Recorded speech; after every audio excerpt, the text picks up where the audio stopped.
Bonsoir à tous, ravi de vous retrouver en ce premier week-end de l'année 2021. Merci d'être au rendez-vous sur Monaco Info. La météo de ces derniers jours aura eu un point positif pour les stations de sport d'hiver. La neige est tombée en abondance en altitude sans pour autant que les skieurs puissent en profiter pleinement. La maire d'Isola 2000, Mylène Agnelli, sera avec nous pour partager cette situation particulière. Dans ce journal également, le succès de la patinoire qui ravit petits et grands. Et puis nous vous donnerons d'autres conseils et astuces pour éliminer les excès des fêtes de fin d'année. L'actualité, c'est également l'annulation de 2 représentations des ballets de Monte-Carlo. Bonsoir Vanessa Dessy.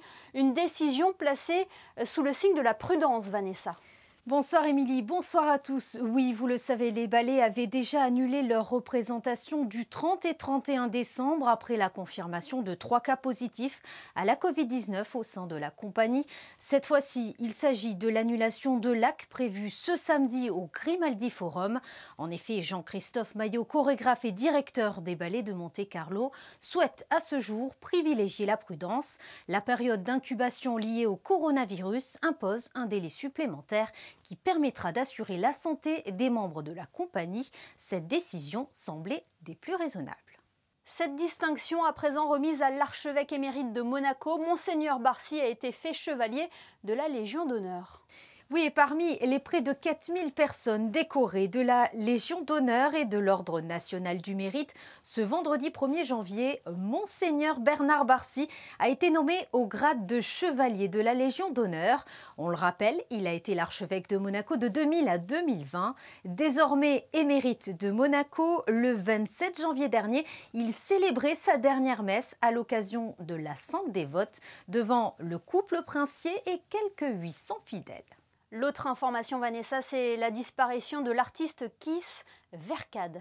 Le célèbre sculpteur avait un véritable lien avec la principauté qu'il affectionnait particulièrement. Parmi ses réalisations les plus prestigieuses, la statue de la princesse Grace en plein cœur de la roseraie, les sportifs devant le stade Louis II, le buste du prince Régnier III près de la sûreté publique et bien sûr François Lamalittia sur la place du palais princier. C'est en 1997 que cette commande spéciale a été honorée pour les célébrations du 700e anniversaire du règne de la famille Grimaldi. Merci Vanessa. Alors que les stations de ski se sont habillées de leur plus beau manteau blanc, il est toujours impossible de profiter pleinement des pistes. Les remontées mécaniques sont actuellement fermées jusqu'à une nouvelle décision du gouvernement français. Alors comment les stations de ski font face à cette situation? Pour en parler, nous avons joint la maire d'Isola 2000. Bonsoir Mylène Agnelli. Bonsoir. Les vacances scolaires s'achèvent ce week-end dans des conditions très particulières pour les stations de ski. Comment vivez-vous ce début de saison? Oui, c'est très particulier en effet avec la fermeture des remontées mécaniques. On s'est adapté, on va dire, du mieux possible.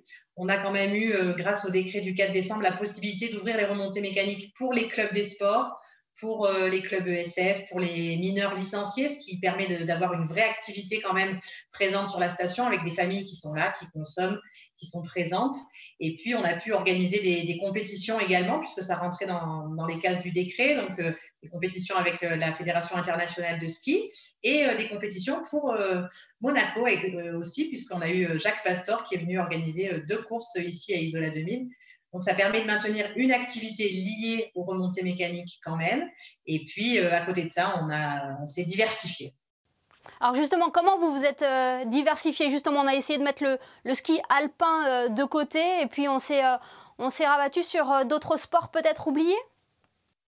Oui, sur la raquette, notamment, il y a beaucoup d'itinéraires raquettes qui ont été développés sur la station, les itinéraires de ski de randonnée, puisque avec la SEM et le syndicat mixte, on a décidé de sécuriser des itinéraires de ski de randonnée pour que les néophytes, mais aussi les skieurs de randonnée plus confirmés puissent évoluer en toute sécurité sur le domaine skiable, ce qui est particulièrement important, notamment aujourd'hui, et depuis quelques jours, on a des chutes de neige assez importantes. Donc, avant de partir en ski de randonnée, vraiment, il faut faire la météo, il faut consulter les pisteurs, les professionnels des écoles de ski pour s'aventurer en toute sécurité. Et puis, pour les familles, on a développé d'autres activités sur le front de neige, une 2e piste de luge, des concours de bonhomme de neige, un mini village avec des cabanes en bois, une activité chien de traîneau qui marche, qui fonctionne très très bien. Donc voilà, on s'est tourné vers d'autres activités que le tout ski. Et du coup, est-ce que ces activités ont attiré du monde pendant les vacances scolaires ? Oui, on a eu du monde. On a eu du monde à Isola 2000. Alors évidemment, c'est pas comparable avec des vacances de Noël classiques. Au niveau des commerçants, c'est quand même très compliqué pour eux. Mais on a eu du monde. On a les résidents qui étaient présents, les copropriétaires qui sont venus très nombreux. Donc les parents évidemment de ces enfants qui sont dans les clubs USF ou dans le club des sports. Et puis les copropriétaires qui sont venus, qui ne sont pas forcément restés 15 jours, qui ont fait parfois des plus courts séjours, mais qui sont venus, qui ont profité des activités. Et je pense que s'il faut tirer un bénéfice positif de cette ouverture extrêmement compliquée, c'est le fait que ça nous amène à réfléchir sur d'autres activités, sur l'aménagement notamment d'espaces pour les familles sur le front de neige. Et je pense qu'on pourra en tirer des enseignements pour l'avenir. Voilà, comment vous envisagez les prochains jours? Vous avez des indications concernant une éventuelle évolution des mesures sanitaires en votre faveur? Alors, la clause de revoyure fixée au 7 janvier est toujours d'actualité, donc malgré ce que l'on peut entendre à droite ou à gauche, pour l'instant, des décisions n'ont pas été prises. Alors, c'est vrai que les chiffres dans les Alpes-Maritimes ne sont pas forcément très encourageants, qu'il y a l'histoire du couvre-feu à 18h, mais ça ne devrait pas nous empêcher d'ouvrir nos remontées mécaniques, ça ne devrait pas nous empêcher de pouvoir fonctionner. On peut s'adapter. On a travaillé sur un protocole sanitaire extrêmement strict depuis des mois et des mois. Et on a montré qu'avec l'ouverture des remontées mécaniques, même de manière extrêmement limitée, il n'y a pas eu de cluster dans nos stations. Les montagnards sont respectueux, sont responsables. Donc, nous espérons évidemment pouvoir ouvrir nos remontées le plus rapidement possible pour tout le monde, parce que les skieurs, les snowboarders, tout le monde commence à sérieusement piétiner. Ils sont impatients. Vous l'avez dit, vous vous êtes diversifié. Vous avez pu aussi maintenir l'organisation de nombreux événements. Je pense par exemple au week-end prochain avec le Trophée Andros. Oui, le week-end prochain, le Trophée Andros, Isola 2000 est une des stations qui accueille les étapes du Trophée Andros depuis des décennies maintenant. Et d'autant plus qu'on a un champion local, Christophe Perrier, qui roule sur une voiture de la métropole Nice-Côte d'Azur, qui est isolien, qui d'ailleurs aujourd'hui, comme il neige à Isola, est en train non pas de piloter sa voiture, mais de piloter son chargeur pour déneiger la station et pour faire en sorte que les résidents puissent soit repartir vers Nice, soit accéder à la station aujourd'hui. Et puis, voilà, évidemment, on est prêt à l'encourager et à aller le voir, même si les conditions d'accueil des visiteurs seront un petit peu réduites par rapport aux autres années. Merci beaucoup, Mylène Agnelli, d'avoir été avec nous ce soir. Et puis, une belle saison. On vous souhaite une belle saison et une très belle année 2021. Merci beaucoup, merci. Et restons dans le domaine des sports d'hiver. Comme chaque année, la piscine du stade nautique Régnier 3 s'est transformée en patinoire pour le plus grand bonheur des petits et grands. Cependant, crise sanitaire oblige, des mesures d'hygiène doivent être respectées, mais cela ne semble pas décourager les amoureux du patin. Ambre Stalder et Serge Prémont sont allés le constater pour vous sur le port Hercule. C'est une image qu'on ne pensait pas voir de sitôt. Une centaine de personnes en train de patiner sur la glace. Pour la 20e année consécutive, la mairie de Monaco a transformé le stade nautique Régnier 3 en patinoire à ciel ouvert. Une sorte d'échappatoire, un semblant de vie normale dans le contexte actuel. De quoi donner le sourire pendant ces fêtes de fin d'année. Je dirais que le succès est naturel. Dès qu'on la met en place, les gens sont attirés sur le port avec ce petit village de Noël et cette patinoire. Et en termes de chiffres, on peut d'ores et déjà annoncer qu'on est quasiment sur les chiffres de l'an dernier, puisque à l'heure où nous parlons, plus de 10 000 entrées ont déjà été comptabilisées depuis l'ouverture de la patinoire. Si la glace était inaccessible au public pour la traditionnelle soirée du Nouvel An, elle reste ouverte tous les jours avec pour ordre de respecter bien évidemment les consignes sanitaires. Il y a une sorte de serpentin avec 2 personnes dédiées qui sont là pour faire respecter la file d'attente avec distanciation. Et file d'attente, pourquoi? Parce qu'on a une jauge cette année qui ne nous permet pas d'accueillir plus de 200 personnes à la fois sur la glace. On patine environ une demi-heure, on n'est pas à la minute près, mais Ce qui est prévu, c'est que les gens restent environ une demi-heure. Comme nous avons pu le constater depuis son ouverture début décembre, la patinoire de Monaco ne désemplit pas. Peu importe les consignes à respecter, la couleur du ciel ou la température extérieure, les habitués, les débutants et les plus courageux ne manqueraient ça pour rien au monde. Il pleut, il fait froid. Bon, il fait pas super froid, mais j'ai mon gamin qui est là, il s'amuse. Lui, ça le gêne pas et donc du coup, il a ma capuche. Et ben, le masque, ça y est, on a pris l'habitude. Ça fait quand même depuis le mois d'avril-mai. Ça va, on s'habitue petit à petit. Premièrement, j'aime bien patiner et il y a aussi mes amis. Du coup, voilà, c'est sympa, on patine ensemble et voilà. Pour en profiter, comptez 7 € pour les plus de 5 ans. La location des patins est gratuite. Masques et gants sont obligatoires. À noter qu'à partir de lundi, la patinoire ouvrira ses portes à 11 h et ce jusqu'au 7 mars. Oui, et puis le 10 janvier, la patinoire se transformera en circuit pour les voitures radioguidées. Entre 8 h et midi, une activité proposée en collaboration avec MC Click. Rejoignons Vanessa Dessy pour le reste de l'actualité. Les soldes d'hiver sont lancés en principauté, Vanessa. Oui, Émilie, l'opération a commencé dès ce matin, samedi 2 janvier. Le lancement des soldes d'hiver offre cette année encore la part belle à la principauté. Autant dire que le Rocher a de quoi séduire bon nombre de consommateurs. Ce point circulation à présent du côté de Fontvieille. Effectivement, le tunnel sous le Rocher interdira la circulation par tronçon du 4 janvier au 12 février prochain, de 21 h 30 à 5 h 30 du matin, sauf les week-ends. Il s'agira d'effectuer des travaux de purge et de confortation. Et puis les 2 roues seront une nouvelle fois à l'honneur dimanche prochain à Monaco. Oui, face au succès de la première édition effectuée à l'occasion de la Semaine européenne de la mobilité, le rendez-vous est pris le dimanche 10 janvier. Cet événement convivial organisé par la direction de l'environnement se déroulera dans le strict respect des règles sanitaires. Le parcours entraînera la fermeture de 10 h à 18 h de certaines voies de circulation, le boulevard Albert Ier, une partie de l'avenue Kennedy et de la route de la piscine. Merci Vanessa, on se retrouve tout à l'heure pour les prévisions météo. Et si manger sainement faisait partie de vos résolutions, cette période des fêtes de fin d'année a peut-être été un supplice pour votre estomac.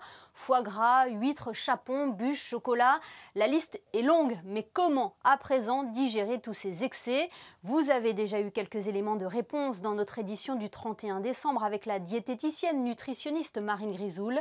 Christine Datomel, vous vous êtes rendue en pharmacie pour collecter d'autres conseils et astuces.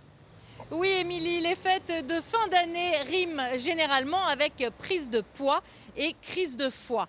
Alors, en moyenne, cette année, les Européens auront pris 1,5 kg durant ces fêtes de fin d'année. Il existe des solutions pour compenser ces excès. Je vous propose tout de suite de nous rendre à la pharmacie internationale où nous attend Christophe. Est-ce qu'il existe des solutions pour bien commencer l'année 2021 ? Ça passe tout bêtement par des mesures simples et de bon sens, à savoir des repas plus légers, bien évidemment, supprimer l'alcool, le tabac, éviter certains aliments, notamment la viande, les viandes rouges, tout ce qui est gras, tout ce qui est sucré. À l'inverse, privilégier les fruits, des légumes.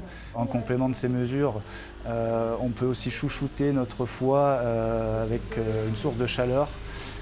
Tout simplement une bouillotte qu'on pose sur le ventre le soir au coucher, 15-20 minutes. Ça va l'aider dans ses fonctions. Bien s'hydrater aussi, c'est important, de favoriser le drainage et donc l'élimination par voie rénale des toxines. En plus de ces mesures, pour soulager rapidement l'inconfort digestif, moi ce que j'aime bien conseiller, c'est l'aromathérapie, huiles essentielles, notamment de menthe poivrée et de citron, qui sont d'excellents toniques hépatiques et donc qui vont rendre la digestion beaucoup plus commode. La bétaïne, citrate de bétaïne, que tout le monde connaît. Après, il y a des plantes, des incontournables, chardon-marie, qui a vraiment une action très, très globale sur le foie, qui est hépatoprotecteur, qui stimule aussi la sécrétion biliaire. Si on veut faire un traitement de fond en cure courte, de 3 semaines, 1 mois, il y a des fournisseurs qui proposent des compléments alimentaires très complets. Puis un fournisseur, je vois, 100% monégasque. 100% monégasque, le détox de Physiomans, de TerraScience, qui est très complet, donc qui contient des plantes, qui contient des vitamines. Il faut associer des vitamines, des acides aminés, des minéraux, des antioxydants. Et donc là, ça va avoir une action synergique et globale sur le foie. Alors, vous aurez compris ce qu'il vous reste à faire en attendant l'épiphanie le 6 janvier et sa traditionnelle galette des rois, Émilie. Et nous relancerons l'éternel débat brioche ou frangipane. Merci Chrisinda. D'une tradition à l'autre, place à présent au coup de cœur de la médiathèque de Monaco. Cette semaine, il s'agit d'une biographie de Niki de Saint-Phal Trencadis de Caroline Déhins. Céline Sabine nous dévoile cet ouvrage qui nous permet d'en savoir plus sur l'artiste et la femme qu'était Niki de Saint-Phal. Trencadis est la biographie romancée de Niki de Saint-Phal, plasticienne célèbre pour ses performances artistiques dans les années 60, mais aussi pour ses nanas monumentales. Ce livre retrace à la fois le parcours artistique de Niki, mais aussi sa vie familiale et personnelle. Violée à l'âge de 11 ans par son père, elle tombe rapidement dans une dépression et tente de se suicider. C'est alors à l'asile où elle est internée qu'elle a une révélation, elle découvre l'art. Cet ouvrage est construit comme un puzzle, un patchwork qui alterne entre narration biographique, interviews de personnes qui ont côtoyé l'artiste, mais aussi des extraits d'archives, des citations, etc. Cette biographie est construite à l'image de l'œuvre et du style de Niki de Saint-Phal, qui s'est inspirée de la technique catalane du Trencadis. Cette mosaïque réalisée à partir d'éclats de céramique et de verre. Ce livre met en lumière cet artiste disloqué très jeune et qui, grâce à l'art, a rassemblé et recollé les morceaux de son identité afin de se reconstruire et de renaître. Caroline Déhins dresse ici un portrait vivant, émouvant, audacieux et parfois drôle d'une créatrice au talent fou et surtout d'une femme libre. Et la médiathèque de Monaco propose d'ailleurs un beau rayon de livres d'art à découvrir. Avant de nous quitter, un mot sur les prévisions météo pour ce dimanche. Avez-vous de bonnes nouvelles à nous annoncer, Vanessa ? Et non, malheureusement, Émilie, c'est une journée nuageuse, voire pluvieuse qui nous attend encore ce dimanche 3 janvier. Des rafales pouvant atteindre 26 km/h avec un vent de sud-ouest sont à prévoir. Les températures oscilleront de 5 à 7 degrés. Le soleil se lèvera à 8h02 et se couchera à 17h06. Et nous fêterons les Genevièves. Merci Vanessa et merci à vous de nous être fidèles chaque soir sur Monaco Info, y compris le week-end. Un rappel avant de refermer ce journal, c'est aujourd'hui qu'entrent en vigueur de nouvelles mesures en principauté. L'accès au restaurant est désormais limité aux monégasques, aux résidents et aux personnes travaillant à Monaco. Une mesure qui concerne aussi bien le déjeuner que le dîner. On se quitte comme depuis le début de la semaine avec les plus belles photos de l'année 2020 et la rétrospective des photographes de la direction de la communication. Profitez bien de votre week-end et on se retrouve demain, dimanche, sur Monaco Info pour le best-of de la semaine.